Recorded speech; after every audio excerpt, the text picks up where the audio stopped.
Ahora vamos a hablar de quistes renales y vamos a empezar con las variantes de poliquistosis renal o enfermedades poliquísticas. Estas tienen origen en mutaciones genéticas ya bastante establecidas, las cuales pueden tener herencia autosómica dominante o autosómica recesiva. Generalmente la poliquistosis dominante decimos que es del adulto y la recesiva de la infancia por la presentación clínica que tienen. La dominante es afortunadamente la más común e inclusive es la cuarta causa de insuficiencia renal crónica en el mundo. Básicamente miren estas ilustraciones para saber cuáles son los hallazgos que vamos a ver en imagen. En la poliquistosis dominante podemos tener quistes desde 5 milímetros hasta cualquier cantidad de centímetros, los cuales se van desarrollando conforme va creciendo el adulto y pueden tener parénquima renal que sigue siendo funcional entre estos quistes, por lo cual estos riñones van a tener cierta función renal. La poliquistosis recesiva tiene riñones que conservan forma de riñón, pero tienen tamaño muy aumentado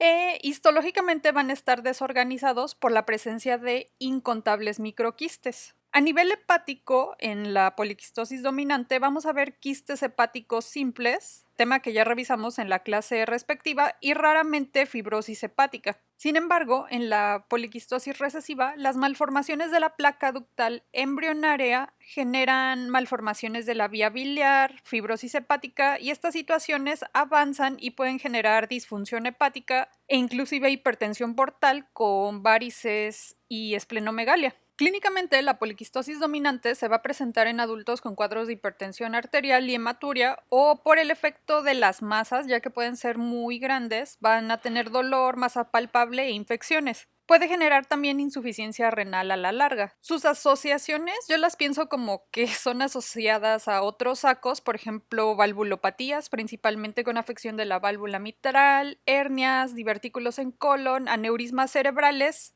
y en la aorta también pueden haber aneurismas, así como también aneurismas coronarios. En el caso de la recesiva, hay que considerar que afecta desde niveles fetales, por lo tanto un feto que no produce orina va a tener menor volumen en vejiga y no va a poder excretar líquido amniótico, lo cual genera finalmente oligohidramnios. Este oligohidramnios va a causar una limitación en el útero y puede generar deformidades de moldeado, ya que el útero aplasta al feto, por así decirlo, como vemos en esta imagen, pero eso no es lo más preocupante es lo que sucede a nivel pulmonar, ya que recuerden que los fetos respiran inútero y obviamente respiran líquido amniótico, lo cual ayuda a la formación de los pulmones. Si no hay líquido, estos pulmones no se desarrollan y esto lo conocemos como hipoplasia pulmonar. Cuando el feto nace con pulmones no desarrollados, ya se imaginarán lo devastador que esto puede ser.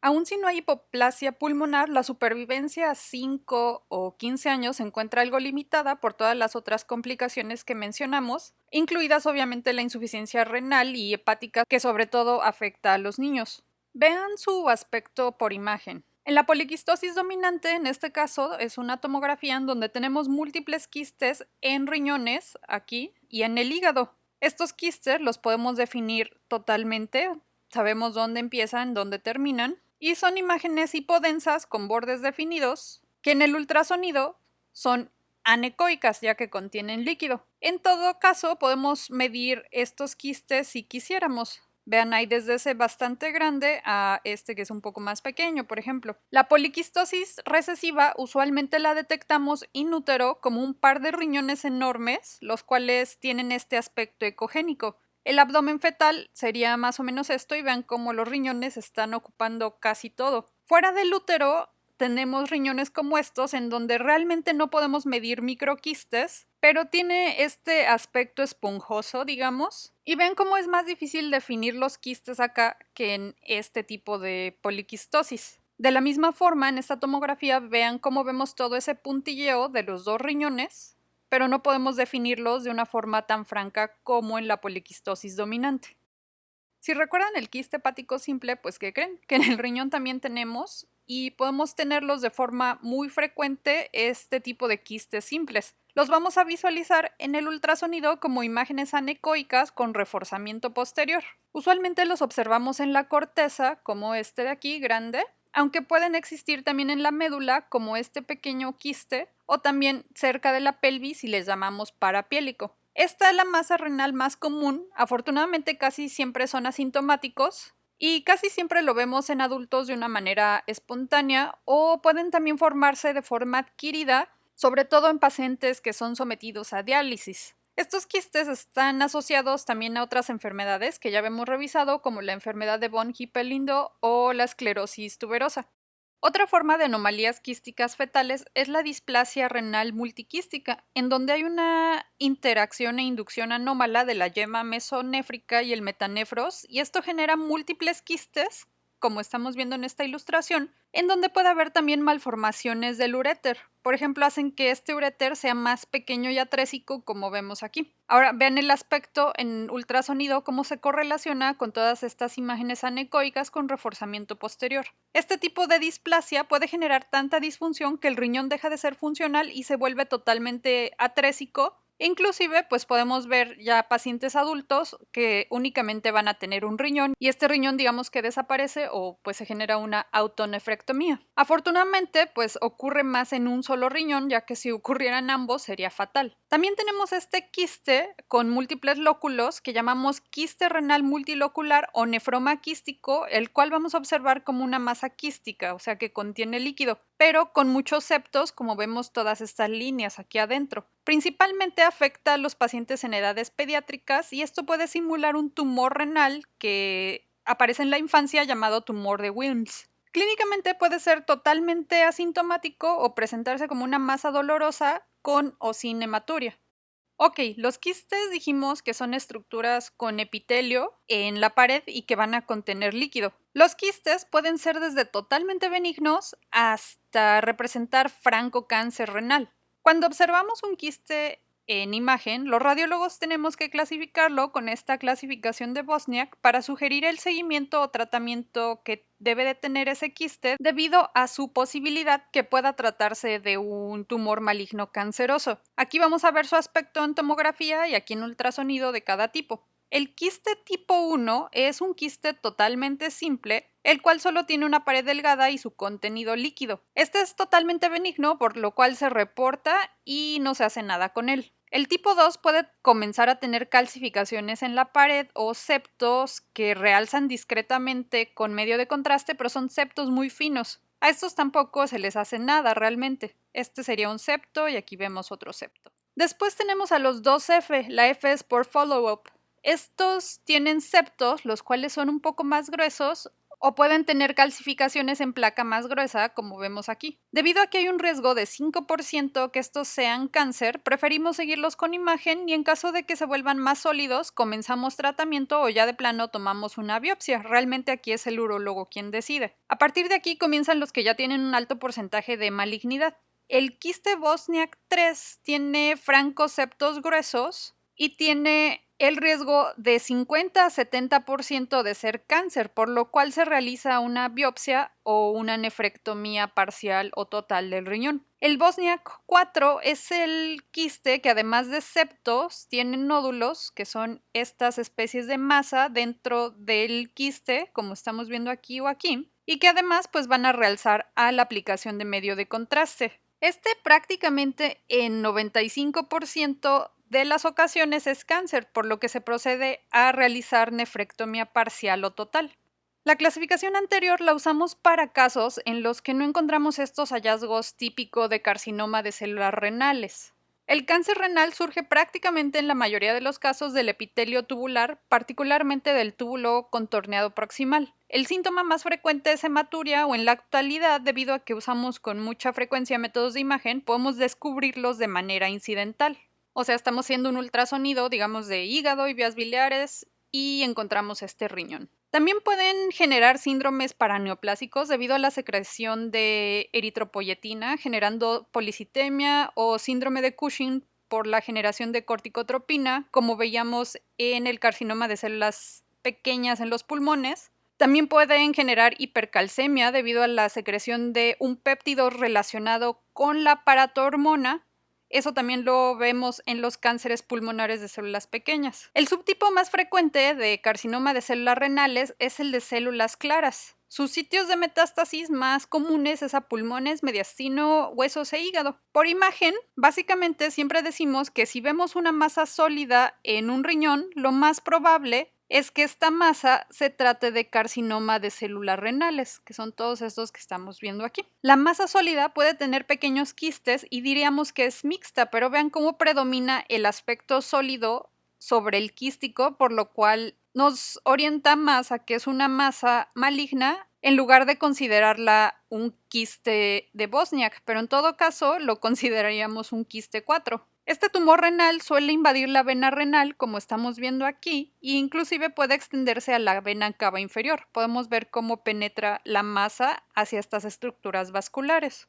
Los dos tumores renales benignos más frecuentes son el angiomiolipoma y el oncocitoma. Desgraciadamente, solo uno de ellos es más fácil de diferenciar de carcinoma de células renales. El angiomiolipoma es el tumor renal más común y es un tumor formado por grasa, músculo liso y endotelio. Puede ser esporádico o estar asociado a algún síndrome como los angiomiolipomas hepáticos, o sea, generalmente el síndrome de Hippel-Lindau y la esclerosis tuberosa. Pero francamente, pues pueden ser esporádicos con mucha frecuencia. Al contrario de los angiomiolipomas hepáticos, estos sí que contienen grasa, lo cual los hace diferenciables por imagen de un carcinoma de células renales, el cual rara vez llega a tener tanta grasa. Por imagen en ultrasonido, recuerden que la grasa es ecogénica, vean aquí la grasa perirrenal, como es ecogénica o blanca, y ahora vean esta masa en este riñón. Puede llegar a tener quistes o calcio. En la TAC tiene la misma densidad que la grasa, son todas estas bolitas negras. Vean cómo la grasa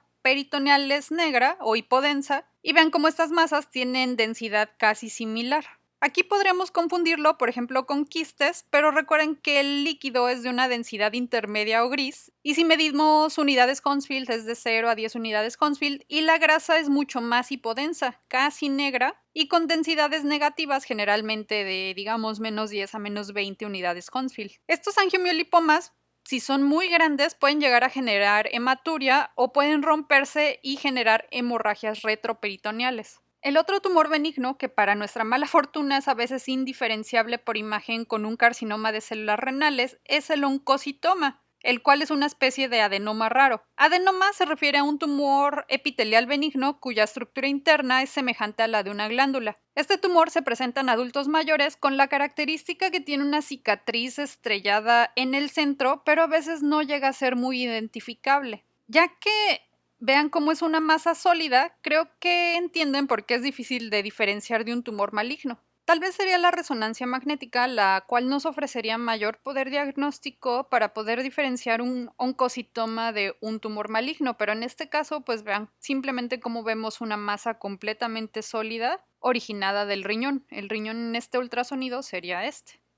En cuanto a litiasis renal, tienen que recordar que no todos los litos son iguales, por lo que no van a lucir igual, como vemos en estas micrografías, y pues no tienen la misma fisiopatología. Hay que tomar en cuenta el pH en el que se precipitan, ya que a veces como tratamiento quieren siempre acidificar la orina, pero existen cristales que precisamente se precipitan en la orina ácida y solo estarían complicando estas situaciones. La litiasis más común, presente en 3/4 de los casos, es la asociada al calcio, ya sea por cristales de fosfato cálcico o brushita y cristales de oxalato cálcico. Esta es la litiasis primaria más frecuente y generalmente está asociada a hipercalciuria con niveles séricos normales de calcio, o en situaciones patológicas que están asociadas a anomalías metabólicas como la hipocitraturia o intoxicación por anticongelante, abuso de vitamina C o mala absorción de grasas, por ejemplo en el síndrome de Crohn, en donde en el intestino la grasa se une al calcio dejando al oxalato libre para ser absorbido y depositado en los riñones. La segunda litiasis más frecuente es esta de fosfato de amonio, magnesio o cristales de struvita. Podríamos pensar en estos cristales de struvita como los asociados a infecciones, ya que generalmente ocurren en el contexto de microorganismos que alcalinizan la orina debido a la hidrólisis de la urea. Usualmente, pues es por colonización por Proteus, Klebsiella o Staphylococcus saprophyticus. Generalmente estos litos tienen la particularidad que pueden formar litos muy grandes que se amoldan al sistema colector y conocemos como litos coraliformes. Los litos de ácido úrico se generan en situaciones en donde se producen altas cantidades de ácido úrico, como en la gota, o en situaciones de intercambio celular alto, como en leucemia, por ejemplo. Los litos de cistina son secundarios a anomalías metabólicas genéticas, en donde la reabsorción de cistina en el túbulo contorneado proximal está limitada, por lo que la cistina es excretada y ya que es pobremente soluble, pues va a formar litos, los cuales pueden llegar a ser litos coraliformes. En laboratorio ya verán esto de la prueba de nitroprusiato positivo, en donde colocamos en la orina y la orina que tiene cistina pues va a formar este tipo de color magenta. Prácticamente todos los litos por imagen los vamos a ver hiperdensos o blancos en tomografía, pero en radiografías los litos de ácido úrico y a veces los de cistina pueden ser muy difíciles de detectar ya que pueden llegar a ser radiolúcidos. Para la detección de litos por imagen tenemos que tomar en cuenta cuál es la sensibilidad que tienen los principales métodos de estudio para detectar litos. La TAC detecta más del 95% de los litos, mientras que la radiografía detecta 57% y el ultrasonido 45%, por lo cual pues la TAC es nuestro método de imagen que funciona como un estándar de oro para la detección de litos. En TAC todos los litos son hiperdensos o blancos, como estamos viendo en estas imágenes, inclusive los de ácido úrico que decíamos que en radiografía son radiolúcidos u oscuros. Existen prácticamente solo dos litos que son hipodensos en TAC, que son los litos de matriz pura, ya que están compuestos básicamente por proteínas, y los litos formados por el inhibidor de la proteasa Indanavir que utilizamos para el tratamiento del VIH. Ok, entonces ya obtenemos la TAC y tenemos esta imagen y algunos radiólogos vamos a medir las unidades Hounsfield de los litos para aproximar una determinación a qué composición tienen estos litos. Por ejemplo, si medimos el lito y las densidades son bajas o menores de 400 unidades Hounsfield, estos litos decimos que lo más probable es que sean litos de ácido úrico. Los litos de alta densidad pues van a ser los de estrubita, las variedades de calcio y los de cistina. Dentro de estos, pues los de estrubita son menos densos y estos son más sencillos de fragmentar mediante ondas de choque extracorpóreas, a diferencia de estos litos cálcicos o de cistina que son de densidades más altas. También algunos radiólogos medimos los litos, ya que generalmente los litos menores de 5 milímetros pueden pasar espontáneamente, aunque esto puede llegar a ser un poco doloroso, y en caso de que no pasen, pues se puede iniciar terapia con alfa bloqueadores como prazosina o ergotamina. Para los litos más grandes se requiere de terapia de ondas de choque, ya sea extracorpórea o con ureteroscopía, en donde ingresamos de forma ascendente desde la uretra hasta el uretero. Los más grandes pues son extraídos con procedimientos más complejos como procedimientos percutáneos. Entonces ya mencionamos que las causas de las litiasis no es tan simple como decir que porque un paciente toma refresco, esto ya les va a producir litiasis, como dicen por ahí. Tenemos causas metabólicas, genéticas, muy importante siempre interrogar antecedentes de litiasis en miembros de la familia, también malformaciones anatómicas o infecciones recurrentes. No todas las litiasis son iguales, recuérdenlo. Por imagen, si tenemos suerte, podemos observar litos por ultrasonidos que básicamente se ven como los litos de la vesícula biliar, aunque recuerden que en composición no tienen nada que ver. Estas imágenes pues son ecogénicas con sombra sónica posterior. Aquí estamos observando todas las que señalamos con la línea y su sombra posterior respectiva. Como decíamos, nuestro estándar de oro es la tomografía, ya que en fase simple vamos a ver a los litos como imágenes hiperdensas en la topografía del riñón, sistema colector o ureteros. Generalmente, cuando estos litos se movilizan es cuando causan síntomas ya sean altos o bajos, ya saben, fiebre, náusea, dolor y particularmente con los litos que están ya en el tercio ureteral inferior, pues puede haber dolor que se irradia hacia el área genital. Todos estos hallazgos clínicos ya los cubrirán en propedéutica. La Urotac, o sea, una tomografía con medio de contraste, más que nada la utilizamos para determinar las complicaciones, sobre todo de la uropatía obstructiva, como vamos a ver en un momento. Aquí tenemos ejemplos de tomografías axiales en donde los litos son hiperdensos pero no están provocando uropatía obstructiva. En esta TAC coronal vemos un lito coraliforme por estrubita. Vean cómo se ven en radiografía y en reconstrucciones 3D con tomografía, con esta forma tan característica. Aquí estamos viendo un lito hipodenso, el cual solo podemos localizar ya que este uréter está ya en fase de excreción del medio de contraste y genera este defecto de llenado. Esto corresponde a un lito por terapia con indinavir. Este y el lito de matriz proteica pura dijimos ya que son los únicos que vamos a ver como hipodensos o grises oscuros en la tomografía. También les quiero mencionar estas placas de Randall que son hiperdensidades que surgen en la papila renal y que generalmente nos van a indicar que un paciente está en riesgo de generar litiasis. Decimos que son un precursor de litos. Así que si llegan ustedes a observar este tipo de hiperdensidades como difusas en placa, esto como tal no constituye un lito, pero hay que considerar que ese paciente está en riesgo de desarrollar litiasis. Un lito que comienza su recorrido a través del uréter puede crear obstrucción generando un bloqueo del flujo de orina, lo cual puede provocar esto que conocemos como uropatía obstructiva, en donde pues puede generar hidronefrosis, como estamos viendo en estos dos casos, y a veces por la presión dentro de esa pelvis o uréter pueden existir rupturas, como estamos viendo aquí. Esta pelvis pues se rompió y está generando este aspecto deshilachado en la grasa retroperitoneal. Vean cómo con la TAC podemos localizar litos a diferentes niveles, prácticamente hasta la unión uretero-vesical, e inclusive los podríamos ver dentro de la vejiga o inclusive en la uretra. Este lito está en el uréter derecho, este en el uréter izquierdo y este en la unión uretero-vesical derecha. En casos de uropatía obstructiva solicitamos urotac ya que a veces puede haber alteraciones en la perfusión del riñón o incluso en la excreción. Vean cómo con el medio de contraste de la urotac esto nos puede orientar a la función renal y complicaciones posibles que puede traer la obstrucción de un uréter por un lito. Además de que podemos identificar todas las estructuras de forma óptima, como estamos viendo aquí, vean cómo podemos detectar cómo los cálices se empiezan a dilatar un poco a causa de este lito que estamos viendo aquí. Vean también cómo podemos orientarnos a la función renal que tiene este riñón. Aquí vemos cómo este riñón izquierdo ya está excretando medio de contraste, pero de este lado estamos viendo dilatación de cálices, en donde inclusive vemos un pequeño lito ahí dentro de ese cáliz. También vemos la pelvis dilatada y el uréter dilatado, y vemos aquí pues la presencia de este lito. Lo que nos llama aquí la atención es que este riñón aún no ha comenzado a excretar medio de contraste cuando el riñón que no tiene obstrucción pues ya está excretando. Muy probablemente este riñón ya está cursando con una falla renal aguda secundaria a esta obstrucción.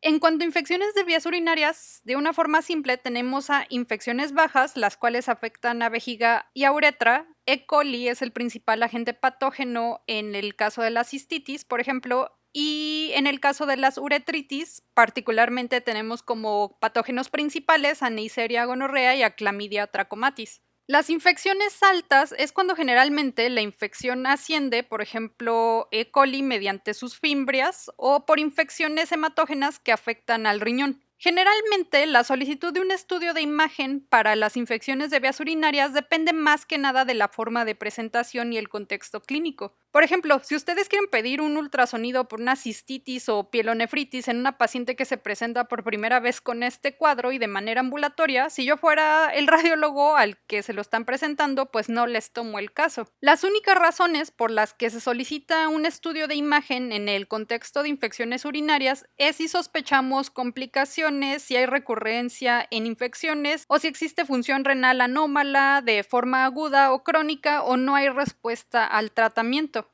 En general, vean cómo las guías de práctica clínica reservan estudios de imagen en infecciones urinarias agudas no complicadas a pacientes que no responden al tratamiento o si hay sospecha de malformaciones o sospecha de litiasis. En el caso de las pielonefritis, se reservan los ultrasonidos a pacientes que tras 72 horas con tratamiento no respondan al mismo, principalmente para descartar obstrucción o en el caso de que haya factores de riesgo como diabetes, inmunocompromiso, alteraciones de la vejiga o alguna alteración renal, por ejemplo, malformaciones. En los niños es totalmente diferente, ya que en todos los menores de 3 años se realiza un ultrasonido renal y de vejiga al presentarse la primera infección. Inclusive pues puede estar indicado el renograma o una uretrocistografía miccional. Tomen esto en cuenta, ya que si ustedes quieren presentar el caso para la realización de un estudio de imagen de pacientes no complicados o que inclusive ni siquiera tienen aún un examen general de orina o por ejemplo pacientes con una simple cistitis, pues esto no es bastante adecuado. Les realicé algunas traducciones de las guías ACR para las condiciones del sistema urinario más frecuentes en adultos. Les dejo el link en la descripción por si las quieren descargar para que no lean todo esto. Lo que les quiero decir de aquí es que vean cómo tenemos todos estos métodos de imagen diagnóstico y estas guías nos indican cuáles son los métodos que hay que utilizar en el caso de una pielonefritis no complicada, o sea, pacientes sin diabetes, sin inmunocompromiso, sin litiasis, uropatía obstructiva o cirugía renal previa. Prácticamente vean cómo nada está indicado, ningún método de imagen. En pacientes con pielonefritis complicada, los métodos de imagen más apropiados pues son la TAC con contraste, o sea, una uroTAC. Inclusive pues solo una fase contrastada. Tal vez esté indicado un ultrasonido o una resonancia magnética, aunque esto es muy debatible, sobre todo si ustedes pueden realizar primero un TAC, solo en pacientes complicados. En las IBUS recurrentes no complicadas y sin factores de riesgo, prácticamente nos dice que la imagen tampoco va a ser de gran valor. Y vean cómo en pacientes complicados o que no responden a tratamiento, tienen infecciones recurrentes o factores de riesgo, nos recomiendan principalmente una TAC simple y contrastada, o sea, una uroTAC. ¿Qué quiero decir con todas estas recomendaciones? Pues que si ustedes piden un estudio de imagen en infecciones de vías urinarias no complicadas, el espíritu de muchos radiólogos va a estar muy decepcionado con ustedes. En el caso de que se realicen estudios de imagen en pielonefritis o en algunas complicaciones, pues ¿qué es lo que vamos a ver? A veces el ultrasonido puede ser útil en pielonefritis, pero detectar estos cambios a veces es un milagro. En caso de que los veamos, vamos a poder ver un riñón con incremento de su tamaño y disminución de su ecogenicidad. Vean cómo aquí comparativamente, esta ecogenicidad del riñón afectado es más oscura que la del riñón normal, o sea, está disminuida. Y vean también cómo el riñón es más grande. Esta disminución de la ecogenicidad y aumento del tamaño nos habla de un proceso inflamatorio. En TAC vamos a poder ver estas zonas pielonefríticas como estas regiones hipodensas tras la aplicación de contraste que involucran también a la corteza renal. Este involucro en la corteza las diferencia de un infarto renal, que prácticamente se ven iguales. En pacientes con diabetes mellitus a veces pueden surgir este tipo de infecciones llamadas pielonefritis enfisematosa, en donde la infección genera gas, el cual podemos ver como eso, como gas dentro del parénquima renal, o incluso sustituyendo al parénquima renal. Y en el caso de la cistitis enfisematosa, pues vemos el gas en la pared de la vejiga. Podemos también encontrarnos con abscesos en la periferia del riñón, que llamamos abscesos perinéfricos, o abscesos en el parénquima renal. El absceso pues es una colección líquida, por lo que es hipodensa, como estamos viendo en estos dos ejemplos, y el contexto clínico es el que nos va a decir que esto no es un quiste, porque seguramente este paciente pues está séptico. Inclusive vean cómo aquí está trombosada la vena renal izquierda. Lo más seguro es que ninguno de estos pacientes cursaron con una infección de vías urinarias simple, sino que ya son pacientes con predisposición para evolucionar a este tipo de complicaciones. En estos pacientes que pueden complicarse o ya tienen factores de riesgo, pues sí sería útil realizar imagen, pero en la gran mayoría de los pacientes no lo es.